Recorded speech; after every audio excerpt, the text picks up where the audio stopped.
Olá, eu sou o Antônio Tabet, este aqui é o Alt Tabet, o talk show sem conversa para boi dormir. Bom, o meu convidado de hoje você certamente conhece. Ex-jogador de futebol, artilheiro, ídolo de vários times pelos quais passou, comentarista de futebol e é um cara que não tem medo de falar o que pensa e nem de assumir as quedas que já teve na vida.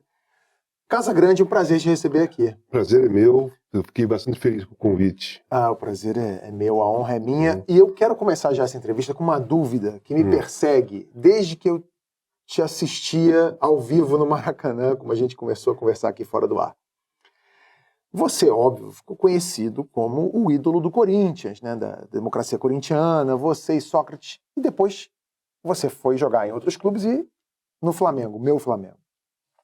Quando você foi jogar no Flamengo, eu sempre ouvi, assim, você sabe que o Casagrande é flamenguista, né? Mesmo, assim, que na infância ele torceu pro Flamengo, sempre foi rubro-negro, depois ele virou ídolo no Corinthians e tal, mas ele é Flamengo. E aí umas pessoas falam pra mim assim, não, ele é São Paulino de verdade. E óbvio que você chega pra um corintiano e fala isso, de jeito nenhum, ele sempre foi Corinthians. Qual é o seu time de infância? Corinthians. Você sempre foi Corinthians? Eu nasci numa família toda corintiana, numa época que o Corinthians não ganhava títulos, e eu cresci só ouvindo falar Corinthians, Rivelino, Santos do Pelé, porque o Corinthians também não ganhava do Santos. Então eu cresci numa família corintiana, o primeiro jogo que eu fui ver, que eu fui assistir no campo, foi Corinthians e Ponte Preta, foi o primeiro jogo do Corinthians depois da Copa de 70, que o Rivelino e o Ado iam voltar, então meu pai me levou para ver o Rivelino e o Ado. O Rivelino deu uma volta olímpica, o Ado jogou na partida, eu sou corintiano. Só que quando começou, quando o Rivelino foi pro Fluminense, o meu grande ídolo é o Rivelino. Sim. Eu comecei a acompanhar o Campeonato Carioca e tava torcendo pro Rivelino, pro Fluminense, máquina tricolor.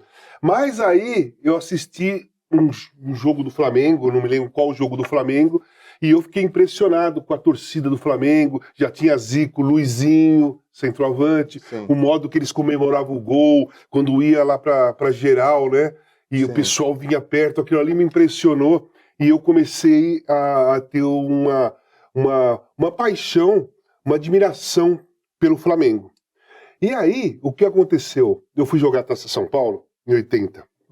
E quando acabou o torneio, eles fizeram a seleção da Copa São Paulo. Eu fui o centroavante. E quando aí eles fazem uma pequena descrição do cara, então Casagrande, do Corinthians, time que torce Flamengo. O cara, mas eu nunca falei isso. Entendi. Né? Eu sou corintiano mesmo e gosto muito do Flamengo. Mas aí por causa dessa publicação... Não, eu acho que ficou, eu acho que foi. Entendi. Mas assim, eu já falei diversas vezes que eu, depois do Corinthians, eu torço pro Flamengo. E o meu sonho era jogar no Flamengo. Eu realizei um sonho indo jogar no Flamengo. Eu acho assim, cara, da minha geração de garoto, se você for jogador de futebol e não conseguir passar pelo Flamengo, eu acho que é uma certa frustração.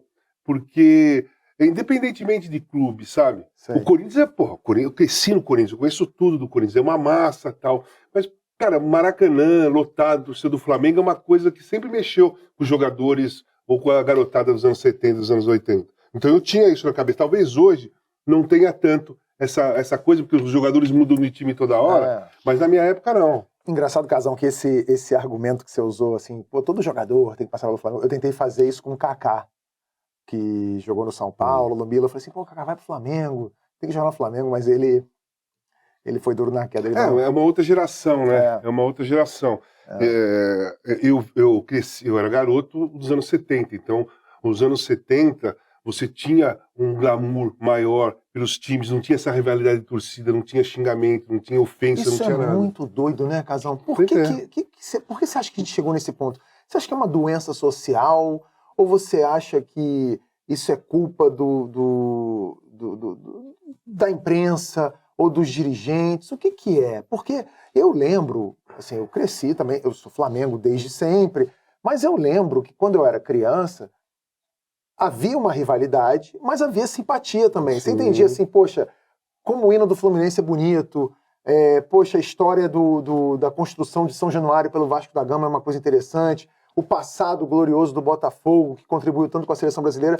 Eu, quando era criança, início de vida adulta, eu tinha isso muito palpável, para mim era normal. Hoje em dia, se você faz um elogio a algum time que não é o seu, a tua própria torcida te xinga, te ofende. Exatamente. Por que isso? Isso é da rede social? Você tem alguma... Eu acho que tem influência de várias coisas, né? Primeiro, as redes sociais, né? As redes sociais, elas surgiram e deram vozes, né? Deu voz para um monte de pessoas que são violentas, ou são racistas, ou são homofóbicas, machistas. Então, você vive nesse meio. Agora tem uma garota negra que ganhou o concurso de Miss São Paulo e tal, que está sendo atacada nas redes sociais por ela ser negra. Né? Então, as redes sociais, elas ferveram o ódio. Eu não estou generalizando, não. Claro. Eu estou falando que tem o grupo que mais usa, faz esse tipo de coisa. Na minha época, por exemplo, lá no Rio de Janeiro, tinha o Francisco Horta. Sim. Ele fazia troca-troca dos jogadores, ia Paulo César Caju do Flamengo o Fluminense, o Marinho foi o Fluminense, o Marco Antônio foi para cá, fazia aquelas trocas e ninguém chiava, ninguém ficava invocado com o jogador nem com os dirigentes e todo mundo continuava a torcer e continuava admirando os jogadores. Hoje não, hoje parece que tem uma... Eu, no caso, sou corintiano, mas eu gosto de ir no Parque do Ibirapuera caminhar e eu sempre coloco uma camisa. Eu coloquei a camisa do Palmeiras, fui linchado nas redes sociais. E eu não tô nem aí, sabe? Eu gosto do futebol. Eu tenho uma admiração muito grande pelo Palmeiras. Joguei no São Paulo, adoro o São Paulo. Pô, Santos do Pelé. Pô, é o Santos do Pelé. Eu não vou gostar do Santos. Não, eu amo o Santos. Flamengo do Zico. Máquina Tricolor. Sabe, Botafogo de 68 e 69, adoro aquela linha lá, Rogério, Gerson, Roberto, Jairzinho, Paulo César, e assim por diante, o América dos anos 70, Atlético Mineiro, Cruzeiro, tem times que eu gostaria de ter jogado e não joguei, o Atlético Mineiro eu gostaria de ter jogado no Grêmio, Botafogo, sabe, no Bahia, e pra mim eu não me preocupo com isso, eu coloco minha paixão pelo futebol pra fora, independentemente do que os torcedores de hoje vão achar de mim, sabe? Quando eu era criança, eu jogava muito jogo de botão, álbum de figurinha, então eu comecei a ter admiração por todos os clubes, vários jogadores. Eu vou no Ibirapuera caminhar, eu sempre vou com uma camisa de time. Uma vez eu fui com a do Palmeiras, cara, fui linchado por torcedores do Corinthians nas redes sociais. Que é isso? Um ídolo do Corinthians, ou um ex-jogador do Corinthians que vestia a camisa do Palmeiras. Gente, eu coloco a camisa que eu quiser. Eu vou caminhar no Ibirapuera, eu vou do jeito que eu quiser, porque eu tenho admiração pelos clubes. Cara, pô, um dos meus ídolos, os grandes ídolos que eu tenho, Leivinha, número 8, jogava no Palmeiras. Era fã do Leivinha, fã do César, certo? Tem o Santos do Pelé, eu não vou gostar do Santos do Pelé. Claro. Botafogo, com a linha Rogério, Gerson, Roberto, Jairzinho e Paulo César. Cara, a Máquina Tricolor, Flamengo, do Zico. Cara, eu gosto. E assim por diante, em todos os clubes que tem por aí. Agora, Casagrande, você acha que tem alguma diferença regional nesse aspecto? Existe alguma diferença, você sente, na rivalidade entre clubes, por exemplo, no Rio Grande do Sul, que é aquela coisa, o extintor de incêndio não pode ser vermelho no estádio do Grêmio. Em Minas Gerais, que tem uma coisa muito forte também, porque são dois times, o Cruzeiro e o Atlético. Aqui em São Paulo, você sente alguma diferença ou não? Não, tem diferença, sim. Eu acho que assim, tudo foi criado, na minha opinião, foi se criando... passaram da rivalidade para ficar inimigos.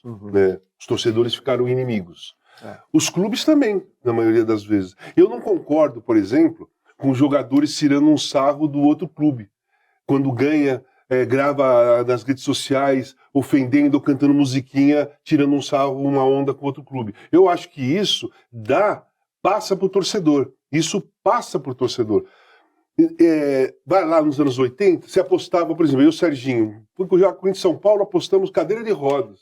Quem ganhasse o jogo, o outro tinha que comprar X cadeiras de rodas para dar para uma instituição. Luiz Pereira fazia isso, Vladimir, todo mundo fazia isso para motivar o jogo, para incentivar o espetáculo. Eu acho que hoje não tem incentivo ao espetáculo, tem um incentivo à guerra do jogo. Coloca os torcedores em guerra. Eu acho que a imprensa tem muita responsabilidade hoje, também.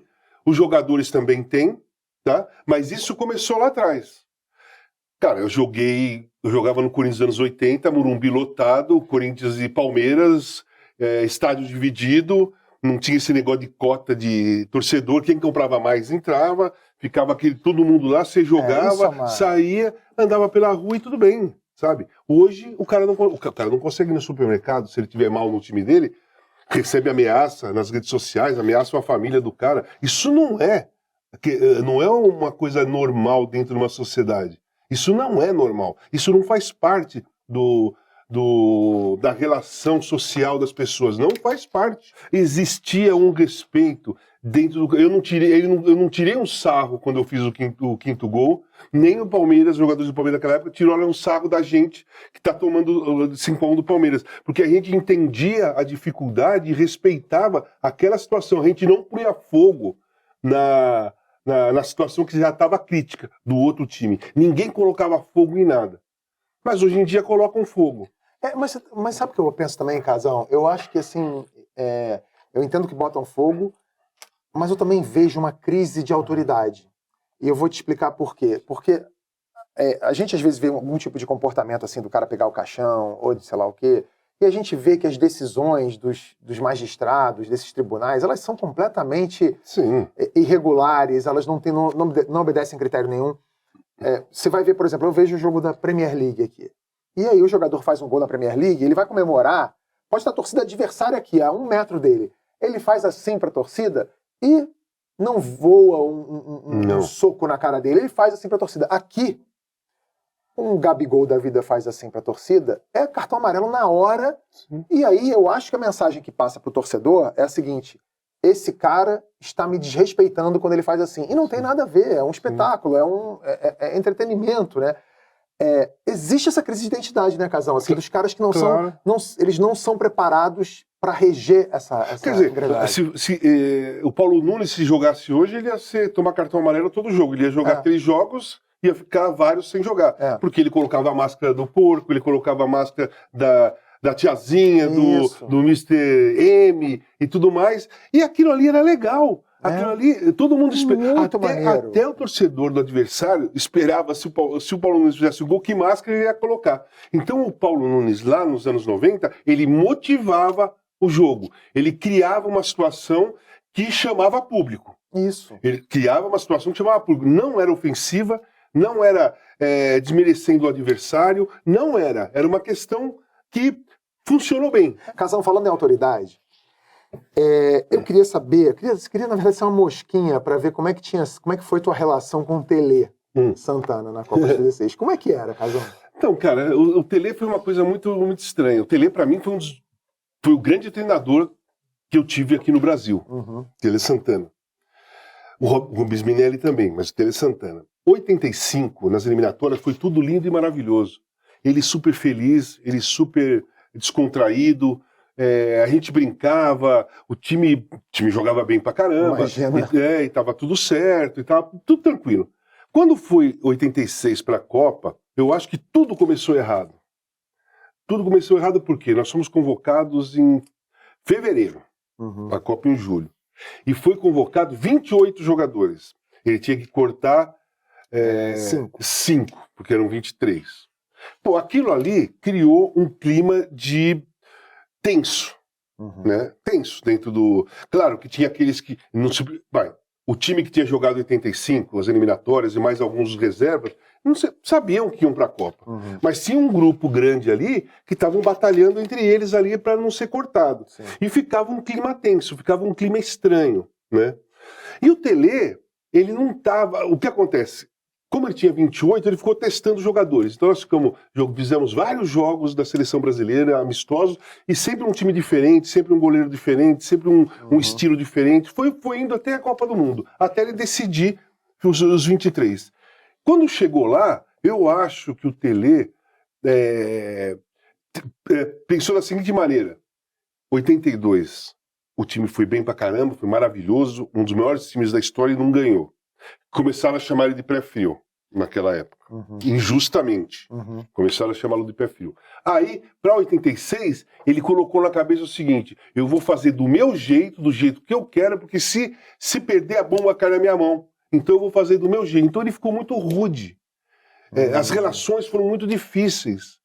Ele começou a se preocupar com algumas brincadeiras, ele começou a se irritar ou não gostar de algumas brincadeiras que na preparação de 85 ele não se irritava. Tipo? Cara, por exemplo, em 85 tinha eu, o Éder e o Renato. Porra, um trio parada dura. Era complicado, mas a gente não era perverso. Sim. A gente gostava de bagunçar, né, de tirar uma onda e Da tal. resenha. Na resenha, dentro do campo, no treino, antes de começar o aquecimento, a gente ficava mexendo com alguém, Sei. ou mexia um com o outro ali, e tava tudo certo. Quando foi para 86, cara, ele cortou o Éder, porque deu aquela cotovelada no jogador da seleção peruana, que eu acho que o Éder poderia ter sido punido, mas não daquela maneira. Não cortado. O Éder, É. né? Beleza. Passou para o Renato e o Leandro chegaram atrasados na concentração, na Toca da Raposa. Ele ia cortar o Renato e não ia cortar o Leandro.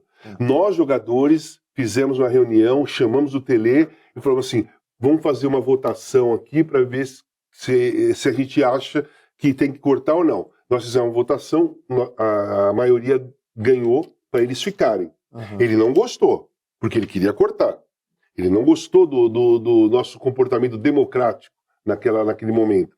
Porque ali tinha eu, Magrão, tinha o Edson, tinha o Carlos, né? Jogadores da democracia corintiana. A gente estava acostumado com aquilo. Sim. E nós fizemos essa proposta para o grupo. O grupo, legal, vamos fazer. Votamos para os caras ficarem. Ele não gostou dessa decisão.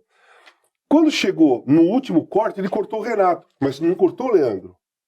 Ele ficou com bronca do Renato, porque ele já tinha uma certa bronca pelo comportamento do Renato, pelo jeito do Renato, não pela bola. O Renato seria importantíssimo em 86, estava no auge. E aí o Leandro não quis ir, por causa que ele se sentiu responsável pelo Renato. Simplesmente o maior lateral direito da história. Então, numa tacada só, nós perdemos um dos maiores laterais direitos da história do futebol, e nós perdemos um dos grandes ponta-direitas daquele momento que estava no auge, por questão pessoal do Tele. Então a nossa relação começou a pesar, porque eu pensei assim, caraca, ele cortou o Éder, ele cortou o Renato, só sobrou eu, então ele está me engolindo. Né? Não é que eu tô lá porque, porra, quero. Não, ele estava me engolindo porque eu estava muito bem na preparação, fui o artilheiro das eliminatórias de 85, tinha um entrosamento com todo mundo, estava jogando bem mesmo, fazia gols em todos os amistosos, mas eu entendi que eu não era uma preferência como comportamento. E aí nós tivemos uma relação muito difícil durante a Copa, foi muito, muito complicado. A relação de vocês e desses outros jogadores com o Tele era complicada única e exclusivamente por causa de comportamento? Ou havia outro tipo de coisa? Estou perguntando, por exemplo, sobre bebida, comida. Sabe por quê? Porque naquela época eu lembro do Gerson, por exemplo. Eu fumava. Mas isso era de alguma maneira repreendido? Isso era normal, né? Eu fumava, Magrão fumava, tinha um monte de cara que fumava lá. Por exemplo, acabou meu cigarro, a mulher do Oscar... Batia na porta do técnico, pô, não, a mulher do Oscar ia pra lá pra assistir a Copa, entendeu? Eu falei, Oscar, pede pra ela trazer 2 pacotes do cigarro X. Ela trouxe e fumava ali depois do treino. Eu não tinha esse problema, nem a bebida. Então, a minha pergunta é justamente sobre isso. Cara, nós ficamos quase 3 meses concentrados. A gente tinha folga a cada 15 dias. Quando ele dava folga, era das 2 da tarde às 10 da noite. A gente saía e ia pra bar. Eu, Magrão, vamos tomar cerveja. Saía, a gente chegava no bar 2 horas da tarde e saía de lá 9 da noite, tomando cerveja, batendo papo, com jornalistas, com outros jogadores. E voltava pra lá e no outro dia treinava. Então, sabe? eu tô perguntando porque, assim, meu pai era cardiologista. Meu pai, em algum momento da minha infância, chegou a fumar e parou, porque eu pedi pra ele de aniversário pra ele parar de fumar, porque eu não gostava do cheiro, ele parou. Mas eu lembro que esse conceito sobre cigarro, sobre álcool, ele era muito diferente. Ele era visto de maneira muito distinta da que é vista hoje. Assim. Hoje você vê um atleta fumando numa hora de... O cara tá na casa dele, na varanda, olhando pra praia, fumando cigarro, pronto. Acabou. Um problema. Perde patrocinador e tudo. O que eu quero entender é se nessa época havia da parte de vocês algum tipo de consciência nesse aspecto. Não do lazer, evidente, mas assim... Tipo, porra, será que eu corro mais se eu parar de fumar? Zero. Todo mundo achava que fazia bem, né? Não, Venha para o mundo de Marlboro. parte do... cara, porque assim, a geração dos anos 50 pra frente é a geração do cigarro e do álcool, concorda? Sim. Todos os grandes atores da era de ouro de Hollywood, a maior parte do filme os caras estavam fumando. Humphrey Bogart, cigarro aqui, aquela cena, cigarro aqui e tal, aquele chapeuzinho, uma coisa mais malandra, né? A glamorização. A glamorização, beleza. O álcool fazia parte desse cenário. Sim. Então, naquela época, o álcool, beber e fumar não era um problema. Uhum. Não era um problema. Claro. Eu reconheço hoje que é muito melhor não beber e não fumar. Eu não bebo, eu não fumo hoje, né? Talvez eu pudesse ter sido mais por causa do cigarro, do álcool, eu não acredito. Eu acho que aquilo ali foi que tinha que ser e tudo mais, porque era a geração daquele jeito. 90% dos jogadores fumavam. O problema é que alguns eram carudos, como eu, Sócrates, outros caras fumavam na frente de todo mundo e outros fumavam escondido no quarto, pra ninguém ver. Mas 99% fumavam. O último que eu lembro fumando, assim, sem esconder, foi o Zidane. Na Copa de 98, exatamente. Fumando e ganhou a Copa, né? O melhor jogador da Copa. Mas isso, claro, não é uma propaganda do cigarro, gente. Não fumem. Não é propaganda do cigarro. Sem fumar e sem beber, o rendimento do atleta, principalmente hoje, você tem que levar em consideração a diferença do ritmo do futebol. Sim. A diferença da força física que exigia naquela época e hoje. Naquela época, o futebol era mais técnico, mais cadenciado. Uhum. Era rápido para aquele momento. Sim. Não, por exemplo, o Flamengo era rápido. A democracia corintiana era rápida para aquele momento. Hoje, o jogo está totalmente na parte física. Totalmente. É jogo físico. Todo mundo é forte, todo mundo divide. E hoje, realmente, eu acho que faria uma grande diferença se o cara abusasse do cigarro e do álcool. Não faria diferença também na sua época? Assim, se você não fumasse e não bebesse, você acha que você teria tido um rendimento melhor? Puta, eu podia ter tido um rendimento melhor, mas eu como adolescente eu ia ficar frustrado. Entendi. Entendeu? Hoje eu ia olhar pra trás e falei, porra, eu tava com 18 anos. Não fiz as merdas que eu tinha que fazer. Artilheiro do Campeonato Paulista, campeão paulista, bicampeão paulista. Cara, e não fumei, e não bebi, não fiz porra nenhuma. Então, assim, cara, é questão de época e de adolescência. Claro. A minha época foi aquela e... Casão, você... Talvez eu não precisasse ter afundado o pé na jaca. Mas aí parado ali, né? Aí é outros 500, são mas... outras histórias. Casão, você é comentarista de futebol, ex-jogador, mas eu sei que você gosta de falar sobre outros assuntos também. Então eu vou te dar uma folga agora nesse quadro, que a gente vai falar sobre tudo. Tá. Menos futebol, rapidamente. Você já deu uma dica aqui, você falou de cinema, de Humphrey Bogart e tal. Eu quero saber qual é o filme da sua vida. Puta, depende. Cara, eu sou apaixonado por cinema. Desde criança, cinema mudo. Leio sobre cinema, tenho livros, assisto tudo. Chega quinta-feira que tem estreias no cinema, eu vou lá ver estreias, escolho o filme que eu vou ver e tal. Eu gosto de ver todos os filmes do Oscar, porque no dia da premiação eu torço. Sim. Sou torcedor.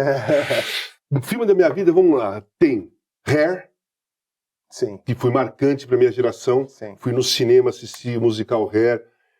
Era aquela geração hippie, era amor livre, liberdade total, sabe? Loucuras e tal, e eu curti muito aquilo lá. Então eu considero o Hair um filme marcante. É um estandarte daquela geração. Da minha geração. Filmes musicais. Tommy, que é uma ópera rock do The Who, lá do final dos anos, comecinho dos anos 70, que eu acho maravilhosa, espetacular. Aí você vem pra frente, eu sou apaixonado por Tarantino. Demais, né? Então, pô, Um Dia de Cão, Tarantino. Não, Um Dia de Cão não. Um Dia de Cão não, Pulp Fiction. Pulp Fiction, mas antes teve o Reservoir Dogs, né? Que era o Cães de Aluguel. Exato. Cães de Aluguel, Pulp Fiction, Os Oito Odiados. Sim. Todos os filmes do Tarantino, Jack Brown, Era Uma Vez Hollywood, todos os filmes do Tarantino eu assisto, porque eu sou apaixonado por Tarantino. É muito bom, realmente. Eu acho que aquilo é minha vida. Eu me identifico com o modo que ele faz os filmes O modo que ele filma, o modo que ele conta a história, porque a minha cabeça funciona daquele jeito. Ela não vai em ordem. A minha cabeça ela não vai em ordem. Nós estamos conversando aqui, eu estou falando com você, mas aí eu volto, minha cabeça volta lá atrás e pensa numa outra coisa relacionada àquilo que eu estou falando. Sim. Depois ela vai para frente, ela volta. Então eu me identifico com aquele modo de contar a história. Sim. Eu adoro. Então os filmes do Tarantino são marcantes para mim. Você sabe que ele vai fazer, ele prometeu, né, que ia fazer só 10 filmes, né? Fez 9, falta só um, né? Exatamente. Eu também tô ansioso. Sua banda favorita, Casão? E banda favorita, assim, tem um monte, depende do momento que eu tô. Mas vamos lá. Minhas bandas favoritas, Rolling Stones, Led Zeppelin, Black Sabbath, The Who, Deep Purple. Você é do rockão mesmo ali? Sou do rock. Tá. Sou do rock e do blues, né? Eu gosto muito de blues. Eu gosto do blues britânico, né? Dos anos 70, dos anos 60, quando o Eric Clapton e Peter Green, aqueles caras começaram a surgir, e o blues de Chicago e do Mississippi, mas eu prefiro de Chicago. O blues de Chicago eu sou apaixonado também. Mas eu vou escolher uma banda, se eu for escolher uma banda, eu vou escolher aquela que todo mundo gosta de perguntar, se é Beatles ou Rolling Stones? Eu falei, eu sou Rolling Stones, bicho. Eu sou Rolling Stones por um simples motivo. Eu me enquadro mais ao comportamento da banda Rolling Stones do que o comportamento. Você se imagina ali no meio daquela banda, mas não com aqueles garotos de Liverpool. Não. É aquele negócio. Na minha época se falava assim, as meninas gostam de sair com o cara dos Rolling Stones, mas se for casar é um dos Beatles. Pois é. Por causa do comportamento. Então eu era o cara que ficava nessa pegada, nessa rebeldia mesmo. Mas é engraçado, né? Que se fosse fazer quem seriam os Rolling Stones do futebol, né? Seria você, Renato, Éder. Agora os bonzinhos ali, o Zico, você põe nos Beatles. Até o cabelinho do Zico, mais parecido com o pessoal dos Beatles. Livro ou quadrinhos? Os dois. Eu gosto dos dois. Mas livro, por exemplo, eu gosto muito de livro que conta história de alguma coisa, ou banda, ou do cinema, ou do teatro. Sim, uma biografia. Uma biografia, uma história ali. E quadrinhos eu lia pra cacete quando eu era pequeno. Puta, eu tinha todo tipo de revistinhas, sabe? Turma da Mônica, gostava pra caramba, mas super-heróis também. Sempre. Mas eu gostava das tiradas do Angeli. Angeli, Laerte, geniais, né? Eu me identificava com a Rebordosa. Eu fiquei muitas vezes de Rebordosa. Eu falei, puta, essa Rebordosa. Pra terminar, uma série. Tem alguma série que você recomenda? Você gosta de assistir série ou você não é das séries? Não, depende. Eu gosto de assistir filme. Eu gosto do começo, meio e fim. Mas assisto algumas séries. Atualmente eu não estou assistindo séries, mas eu comecei a ver uma que é alemã, que chama Cleo. Tá no Netflix, é nova. Tem 2 temporadas, que é uma espiã da Alemanha Oriental, que ela tem uma passagem, que ela sai na Alemanha Ocidental e ela atravessa para eliminar espiões do Ocidente. Do Ocidente. E ela é da Alemanha Oriental. Como eu gosto dessa história, como eu gosto muito de história de espionagem real, principalmente, eu comecei a ver esse filme. Essa série é uma série alemã. Eu gosto muito de filme europeu, tá? Eu sou fã do Lars von Trier, dinamarquês. Sim, assisto tudo o que ele faz, né? Gosto muito de filme francês. Então eu procuro ver, eu me atraio muito por esse tipo de filme, sabe? Um filme mais introspectivo, um filme que você fica mais preso ali, Lars von Trier, cara. Lars von Trier você fica assim, né? Você fica depressivo que nem ele, né? Ele é depressivo, você fica depressivo também. E o Tarantino é aquela loucura, então são as coisas que me atraem. Você tá falando aqui de Alemanha Oriental, Alemanha Ocidental, você chegou a jogar lá? Não, joguei contra a Alemanha Oriental. Sim. Um dos últimos jogos da Alemanha Oriental, eu tenho a camisa, eu troquei com um cara. Ai, que inveja. Foi em 1986, lá em... Quanto é que você quer nessa camisa? essa eu não vendo de jeito nenhum. Eu fui lá em Goiânia, no Serra Dourada, ganhamos de 3-0. E eu troquei, eu tenho a camisa azul, DDR, maravilhosa. Eu tenho lá na minha casa. Nossa, que lá na Alemanha Oriental, eu nunca joguei. Você foi jogar na Europa com 25 anos, né? Em 86. 25 anos. Hoje em dia, seria impossível isso, né? Porque os caras estão saindo daqui com... Mas naquela época só saía depois que você jogava na seleção. depois de uma Copa do Mundo. Era difícil sair antes. Pois é, né? Você acha que essa nossa geração tá saindo muito cedo? Cara, vamos lá. Desculpa, essa nossa geração não. Essa geração atual, né? Porque a nossa já foi. O lance é o seguinte, na época que eu fui para a Europa, para a Itália principalmente, eu passei no Porto antes. Sim.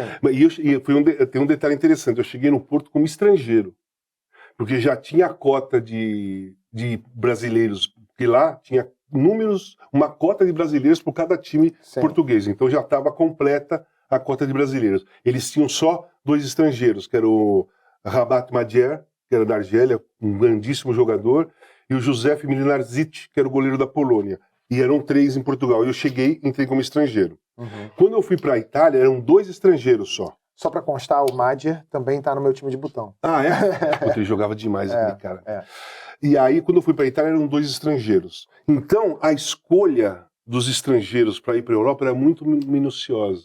Uhum. Eles escolhiam aqueles que estavam na lista dos melhores, né? Não é uma lista de 10, uma lista de 5 mil melhores, e os times, por exemplo, italiano, cada time pegava 2. Eram 2, 3, né? Naquela época eram 3. Não, quando cheguei eram 2. Sim. Aí a outra temporada teve uma revolução lá, os jogadores iam boicotar o campeonato e tal, porque eles não queriam 3. Mas aceitaram, virou 3. 87 e 88 ainda eram 2. 88 e 89 virou 3. Beleza, 3 por time, nada mais. Hoje, cada time pode ter 300 estrangeiros, você pode contratar 6 brasileiros, os caras você vai revezando, coloca 3 e tal. Então hoje, eles contratam tantos jovens que ainda não despontaram porque eles podem contratar. Naquela época eles não podiam arriscar num jovem, eles tinham que contratar jogadores já confirmados.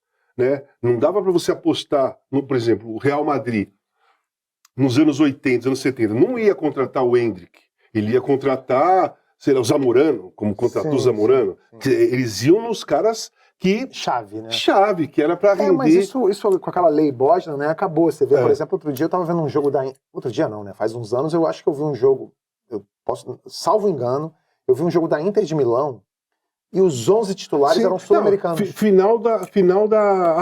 11 eram sul-americanos? Os 11 sul-americanos. Isso aí eu não vi. Eu sei que a Inter foi campeã do mundo, campeã da Champions, com 11 estrangeiros, sem ter um italiano jogando. Pois é. O Real Madrid da temporada nova agora corre o risco de não ter nenhum espanhol no Real Madrid. É meio doido, né? Sim, assim, você tem um time que... E ao mesmo tempo você tem a seleção campeã da Europa.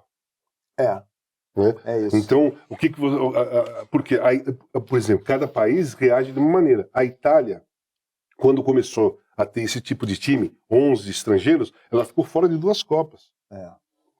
Foi campeã da Europa, mas ficou fora de 2 Copas.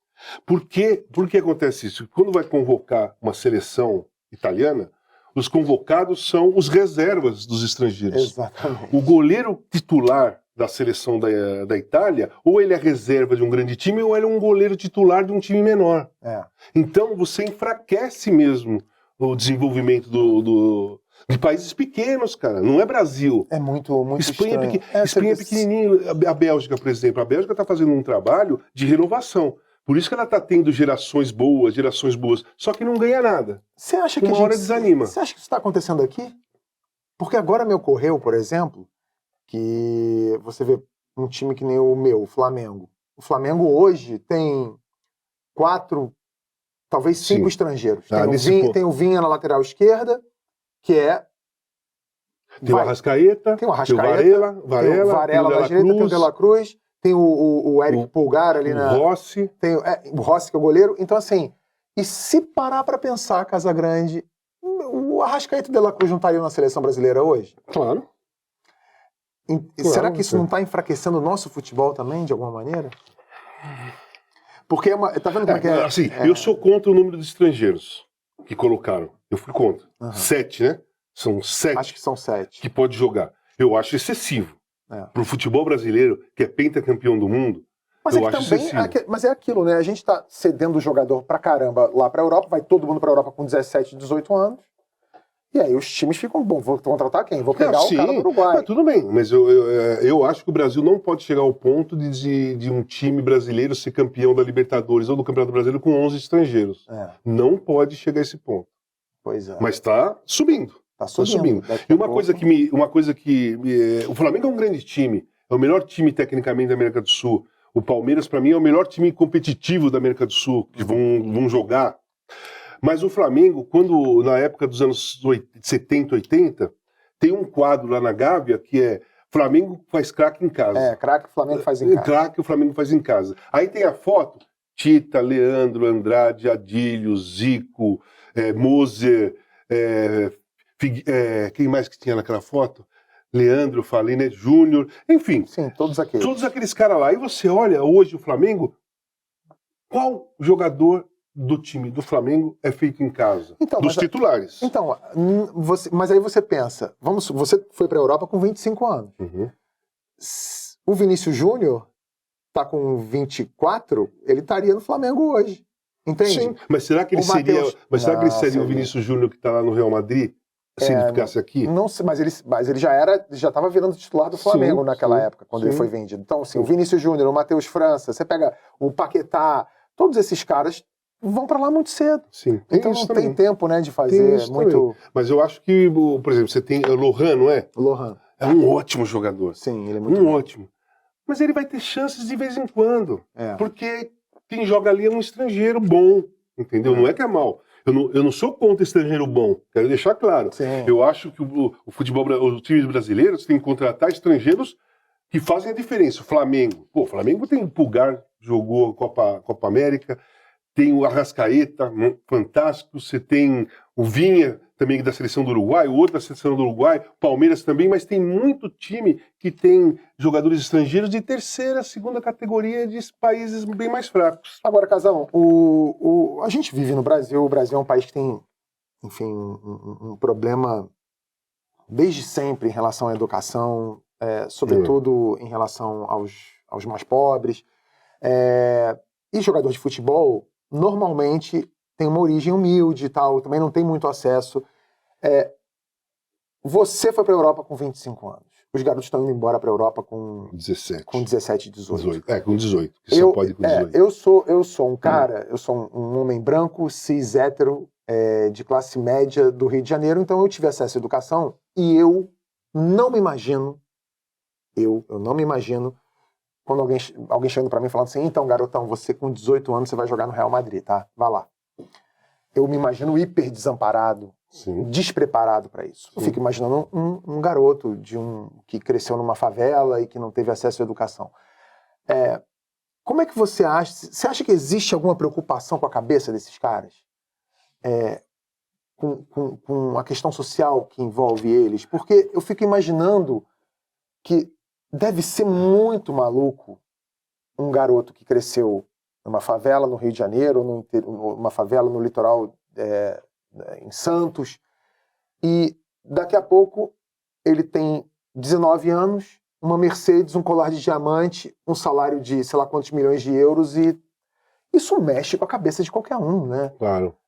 Principalmente se você não tiver uma estrutura emocional, psicológica, uma preparação, um apoio familiar também legal. Eu acho o seguinte, a educação ela é uma crise nacional, social, né? Porque a gente fala os jogadores de futebol, mas se você for pegar, a sociedade brasileira tem essa dificuldade. A grande parte, quem consegue ter o acesso à educação boa é uma minoria, a maioria não, né? Então é uma questão social, não é uma questão de futebol, não é uma questão de jogador de futebol. Eu acho que os clubes, eu não sei como funciona, tá? Porque eu não tenho contato com clube nenhum, mas na minha cabeça, se eu fosse um dirigente, eu iria preparar o jogador, tipo o Vinícius Júnior. Você prepara um jogador, você vê que ele tem potencial, então você vai investir naquele cara. Você vai trabalhar para ele evoluir, para ele virar um grande jogador, mas ao mesmo tempo você tem que trabalhar o lado psicológico dele, o lado emocional dele. Eu acho que tem que ter um acompanhamento psicológico. Eu sou favorável, sempre fui e defendo um departamento de psicologia dentro de um clube. O Palmeiras tem departamento de psicologia, que acompanha o crescimento dos jogadores. Por que o Palmeiras tá vendendo jogadores jovens um atrás do outro, de alto nível e preparados para ir. Os caras são preparados para ir. O Palmeiras tem uma preparação. Eu não sei se os outros times têm, mas o Palmeiras tem. Eu acho que não. Realmente então, é invejável, né? Então você não pode... Eu acho que é muito cruel você preparar só se identificar o talento de um jogador jovem e preparar só essa questão profissional, a evolução profissional, e deixar de lado o lado psicológico, o lado emocional, o lado do conhecimento. O cara fica perdido, né? Tudo bem, ele pode ter um acompanhamento psicológico, ele pode ter uma preparação mental forte, e a mesma coisa ter a Mercedes, ter dinheiro, colar, ele pode ter, mas ele vai ter mais consciente, sabendo mais do que ele quer. Você acha que essa falta de preparação é a causa para a gente ter tão poucos jogadores politizados no futebol brasileiro? Ou não exatamente falta de jogadores politizados, mas assim, politizados de um jeito errado? Cara, eu acho o seguinte,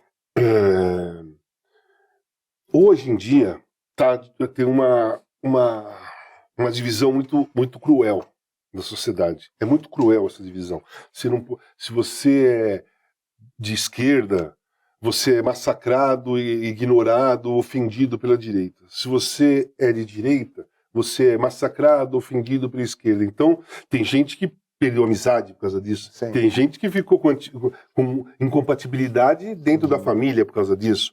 E eu acho isso muito cruel com uma sociedade. Eu acho isso muito cruel. Os jogadores de hoje, eles ganham muito dinheiro, né? E eles não querem perder isso. Claro. E uma posição política hoje em dia é questão de perder patrocinadores, boicote. Todos eles, de um lado ou de outro, eles correm esse risco. Sim. E eu acho que eles não querem envolvimento. Aí vamos lá. Não são politizados, não se interessam por política, não está afim de colocar o rendimento em risco. Ganho muito dinheiro, já estou rico, eu não quero saber. Não quero saber disso. Se quem está lá na presidente, dane-se, não vai interferir em nada em mim. E eles não veem importância, eles não conseguem enxergar a importância da voz de um jogador de futebol. O poder que a voz tem. Eu não estou falando aqui, quero deixar claro, porque é assim, tudo que eu falo, o pessoal leva como se eu estou defendendo um lado. Eu acho o seguinte, o cara pode se posicionar. O cara tem condições de se posicionar. Ele deveria se posicionar como cidadão brasileiro. Tudo bem, qual é a sua profissão? Sou jogador do X time, jogo na seleção brasileira. Não. Mas quando eu estou falando de política, eu estou falando como cidadão brasileiro. Certo? Todo mundo me pergunta hoje, caso, você não vai ser... Me perguntaram 1000 vezes, você não tem vontade de ser candidato? Você foi convidado? Eu falei, fui. Por que você não aceitou? Porque eu não sou político. Eu sou cidadão brasileiro politizado. Me preocupo com a política do país. E me posiciono quando eu quiser. Eu sou livre. Eu não abro mão da minha liberdade. Não fiquem me cobrando um posicionamento em determinado momento ou uma opinião sobre uma determinada coisa. Eu só vou falar e me posicionar quando eu quiser, sabe? E é isso que as pessoas têm que entender e é isso que tem que ser respeitado. Eu fico muito marcado, eu sou muito marcado como um cara... militante de esquerda. Principalmente a direita fala isso. Cara, eu me posicionei na época da anistia, 79, eu tinha 16 anos, participei da democracia corintiana, participei das diretas já. Fui embora. Voltei. Comecei a me posicionar na eleição de 18 e participei diretamente da eleição de 22. Acabou a eleição, acabou. Eu não tenho obrigação de ficar falando de política todo dia, eu tenho que dar opinião, não adianta me cobrar. Um lado me cobra, o outro me critica. Um lado acha que eu tenho que me posicionar toda hora e o outro lado está preparadíssimo para, se eu me posicionar, jogar todas as bombas em cima de mim. Isso é cruel, eu não estou a fim de viver assim. Eu não quero ser escravo, nem de um lado nem de outro. Mas essa hipocrisia, a gente vê, assim, óbvio que eu tenho minhas preferências políticas, você tem as suas, todo mundo tem, mas essa hipocrisia do brasileiro é muito presente, né? Você vê, por exemplo, eu acompanho você nas redes sociais e acompanho as pessoas também que falam de você nas redes sociais, e aí, por exemplo, a questão que você teve com as drogas, por exemplo, você falou de enfiar o pé na jaca.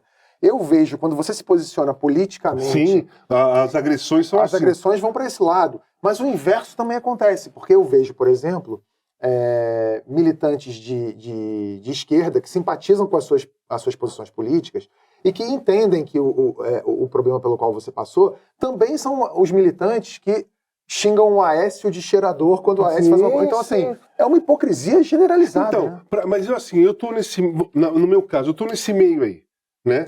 É. Eu não me interesso por nenhum dos dois lados que eles estão falando, eu não preciso de defesa. Sim. E se quiser me atacar, ataca, que quem sabe da minha vida sou eu. E você sabe que eu sofri muito com esse tipo de ataque, porque eu ficava inconformado, que eu pensava na minha casa, caralho, eu fiquei internado 1 ano, batalho pra cacete, pô, demorou tanto tempo pra eu não usar drogas, não beber, não fumar, ter uma vida saudável, caramba, porra, eu não mereço ser atacado, eu sofria pra caralho. Aí um dia, eu faço terapia 2 vezes por mês, a cada 15 dias, lá na clínica que eu fiquei internado. Aí eu fui lá fazer terapia, sentei com a psicóloga e falei, porra, como tá a sua vida? Pô, cara, eu acho injusto, tá acontecendo isso, sou atacado, blá, blá, blá. Eu desabafei pra ela. Quando eu acabei de desabafar, ela falou assim, pô, parabéns, Walter. Aí eu falei, mas por que parabéns? Cara, se eles estão falando isso, é porque eles não têm outra coisa pra falar. Você tá se comportando tão bem, a sua vida tá tão legal, que eles só te atacam com coisas do passado que você não faz mais. Eles não têm argumento pra te atacar. Aí eu falei, caraca, é isso mesmo. Eu não sou drogado, eu não sou viciado. Eu sou um cara recuperando. Sou um cara que vou viver em recuperação a vida toda. Eu tô distante da droga. Eu troquei a droga pela cultura, sabe? Eu troquei ficar em casa cheirando cocaína para ir no cinema, sabe? Eu troquei ficar trancado, usando droga e bebendo para ir no teatro. Eu fiz essa troca. Então, cara, não me interessa o que esses caras falam. Eu não sofro mais. Mas também não precisa me defender sobre isso. Vocês têm outras coisas para pensar. Fiquem focados no que está acontecendo no país, tanto um lado como o outro. Esquece as pessoas. Me esquece, sabe? Me esquece. Você me defendendo, o país não vai melhorar. Você me atacando, o seu candidato não vai ganhar. Não acontece nada. Não muda nada. O cenário continua o mesmo. Então deixa de atacar as pessoas. Eu estou dando o meu exemplo, mas eu não sou o único. Claro, Tem milhares de pessoas, de um lado ou de outro, que são atacados. Que eu acho que é uma perda de tempo. O Brasil tem muito mais problemas para ser resolvidos do que ficar se preocupando com quem se posiciona. Quem é pior? O hater político ou o hater clubista de futebol? Não, o pior é o político. É o político, você acha ele mais... porque é mais agressivo, é uma coisa de... vira coisa pessoal, sabe? O clubista é aquele cara, se eu falar bem daquele clube que o cara me atacou anteontem, ele não vai mais me atacar, ele vai me elogiar. Eles elogiam e atacam dependendo do que você fala do time deles. Então você tem um certo controle, né? Eu sou independente. Eu elogio e critico quem eu acho que eu devo fazer. Qualquer clube, qualquer coisa. E no lado político não. Não adianta você querer falar alguma coisa, se eu falar alguma coisa que dá a intenção que é de direita, a direita não vai me aliviar, eles vão continuar me atacando do mesmo jeito. Não tem alívio. Para começar, você com a camisa do Flamengo, o que você lembra disso aí, Casão? Pô, cara, você sabe que eu tava no Torino, eu tinha mais 1 ano de contrato, né? Mas eu e a minha ex-mulher definimos voltar. Eu tinha 3 filhos já, uma escadinha. E aí tava o São Paulo querendo me contratar, o São Paulo tava no auge, ia disputar o Mundial. Eu já tava quase acertando. Aí eu tô na minha casa, o presidente do Torino me liga e fala assim, vem cá, vem aqui na sede, eu preciso falar com você. Aí eu fui lá, tava o presidente Veloso do Flamengo. Aí ele falou, Casão, eu quero te levar pro Flamengo, nós queremos te levar pro Flamengo. Aí eu falei, beleza, eu vou. Aí ele falou, só que nós não podemos pagar o que você ganha aqui. Eu falei, presidente, paga metade, eu vou. Porque eu tinha o sonho de vestir a camisa do Flamengo. Eu queria jogar no Flamengo, cara. Eu queria saber como é que era jogar no Flamengo. Porque eu era muito impressionado, eu ia jogar contra o Flamengo, com o Corinthians, aí eu entrava em campo, eu ficava olhando o Maracanã lotado, e eles cantando, meu Mengão, eu gosto de você. Eu falava, caraca, que coisa linda, que coisa linda. E eu queria ter a possibilidade de ter aquilo do meu lado, sabe? E sabe o que é engraçado? Nessa época, quando você ia no Maracanã ver Flamengo e Corinthians, as torcidas do Flamengo e do Corinthians eram amigas. Então, eu lembro de ver gente da Gaviões balançando bandeira do Flamengo e gente da raça rubro-negra, da torcida jovem do Flamengo, balançando a bandeira da Gaviões. Você pensa isso hoje? Impossível. Inacreditável. E acontecia nessa época. Exatamente. Vamos para a segunda? Essa aqui é uma foto icônica, né? Sim. Você e Sócrates de mãos dadas. Essa foto representa tudo,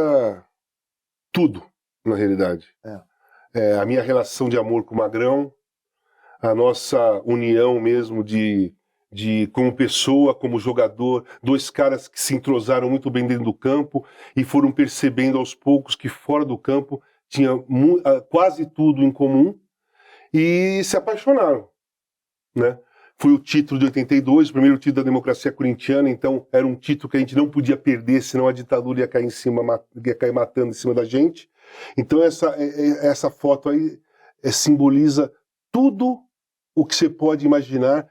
Começa com democracia, passa para amizade, passa para paixão, passa para amor, passa para entrosamento, sabe? É tudo. Para mim, essa foto representa a minha vida. E se você tiver uma camisa dessa sobrando, se puder me dar, eu agradeço, porque eu acho essa camisa linda. Então, eu tenho em casa uma histórica, que essa aí tá escrito, tem a propaganda em cima, né? Sim.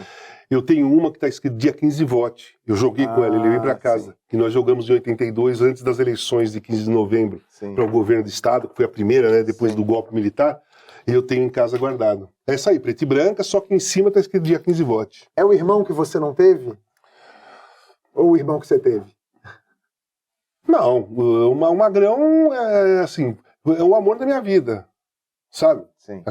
Sabe, a cara metade, muita gente fala, alma gêmea, a cara metade, nem sempre é homem e mulher. Sim. Não tem essa necessidade do homem com essa mentalidade machista à procura de uma mulher que seja a sua cara metade do seu alma gêmea.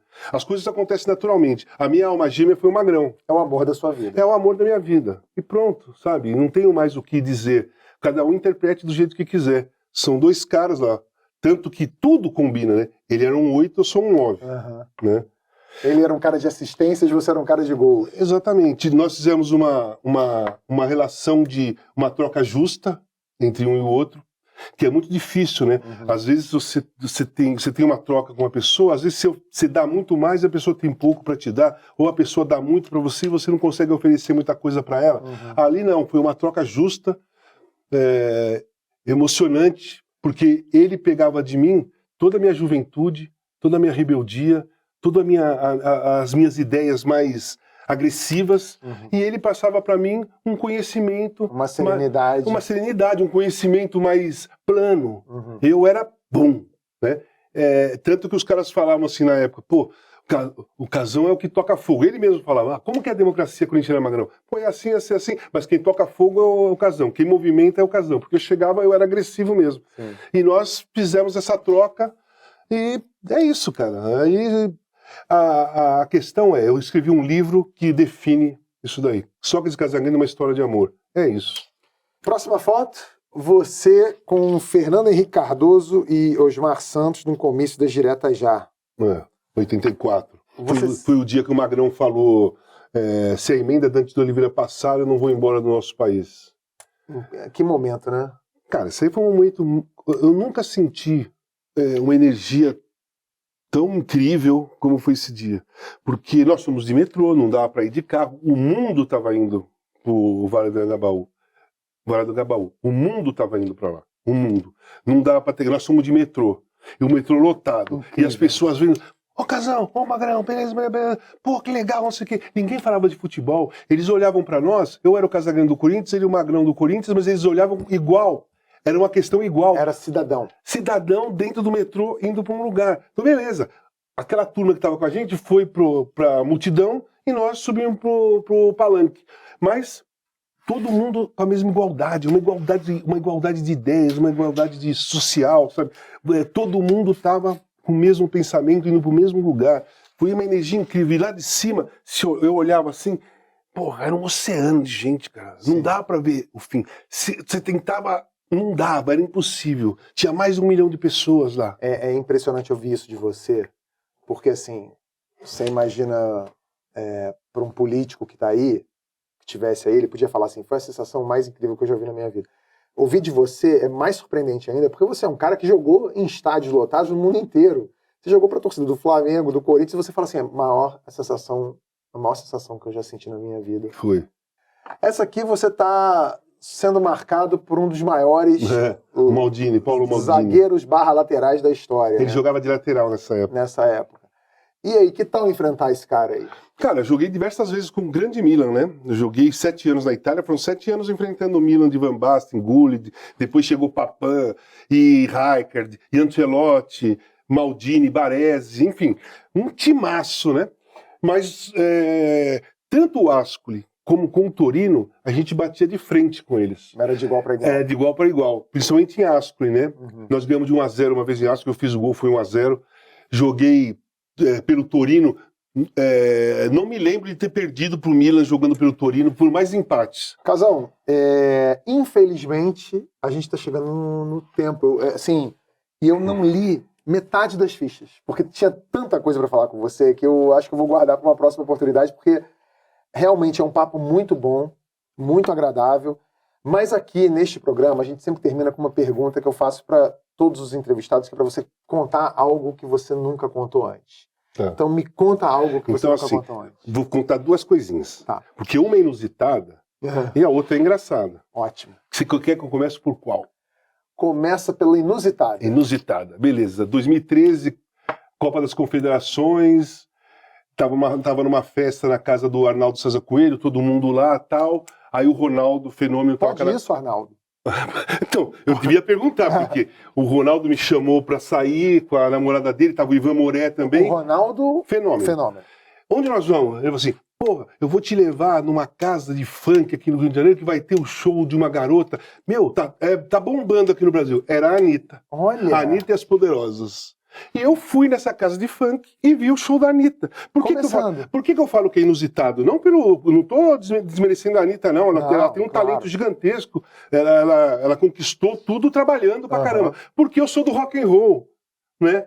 E ninguém pode imaginar que um dia eu tava numa casa de show vendo um show de funk. E tava você, Ronaldo? A namorada do Ronaldo e Ivan Moré. Você rebolou até o chão, Casão? Não, eu fiquei. Você sabe que eu gosto de prestar atenção, sou um cara muito observador. E eu fiquei impactado com o volume de gente que estava lá assistindo e o volume de gente que estava lá fora. O lugar estava lotado. Você lembra onde era? Era perto do Santos Dumont, era uma casa de funk mesmo, eu não lembro o nome. Você sabe o que é? Não sei qual é o lugar, mas ali é a região do Santos Dumont, sei. Então aí eu fiquei olhando e falei, caraca, eu nunca tinha ouvido falar da Anitta, porque eu sou de São Paulo, né? Ela estava começando, o funk era do Rio de Janeiro. E eu fui assistir o show da Anitta, por isso que eu acho que é inusitado, porque eu sou do rock and roll, sou do heavy metal, né, bicho? Eu tava dentro do show da Anitta. Eu tenho outra, só pra completar. Eu gostei, eu achei legal o show. Demais. Eu achei legal, e principalmente naquela época, sabe? Pô, achei legal pra cacete. E a engraçada? A engraçada é o seguinte, eu fui o meu dentista era na Paz de Barros, lá na Moca. E era assim, você entrava, tinha a porta de vidro, então aqui ficava aberto, aqui fechado, e era uma escadaria. Ele era dentista do Corinthians. Aí eu subi, e eu tinha uma parada pra fazer depois, ia encontrar meus amigos, a gente ia pra um bar e tal, então eu tava um pouco apressado. Aí, então acabou, falei, beleza, eu tô indo embora. Aí eu desci a escada correndo, fui e atravessei a parte de vidro. Aqui tava aberto e aqui tinha... Eu atravessei. Na hora que eu saí correndo, eu nem olhei pra frente, na hora que eu meti o joelho pra frente, quebrou aquela porta gigante de vidro, só que ela picava, né? E você se cortou inteiro? Não me cortei nada. Nada? Picou. Eu fiquei cheio de vidro, dentro da camisa, dentro da cueca. Eu fiquei lotado de pedacinho de vidro. Que sorte que você deu. Pô, porque é aqueles vidros que quebra, destrói, né? Não era aqueles que ficavam aquelas facas, né? Caía aqueles pedaços assim. Sei. Cara, eu atropelei a porta de vidro. Cara, mas era tão simples eu descer um pouco mais focado, não. Mas isso te atrasou pro compromisso ou não? Não tava nem aí. Pô, vidro na calça. Quem nunca foi pra uma balada com vidro na calça? Lógico, quem nunca atropelou uma porta de vidro? É isso. Né? Casão. Valeu, velho. Obrigado pela entrevista. Eu que agradeço. Se você gostou, curte, compartilha, espalha pra todo mundo aí e Indica, fala quem você quer aqui sentado com a gente. Anitta, vem aqui que eu quero saber qual foi o show de heavy metal que você foi. Tá bom? Até semana que vem. Tchau, gente.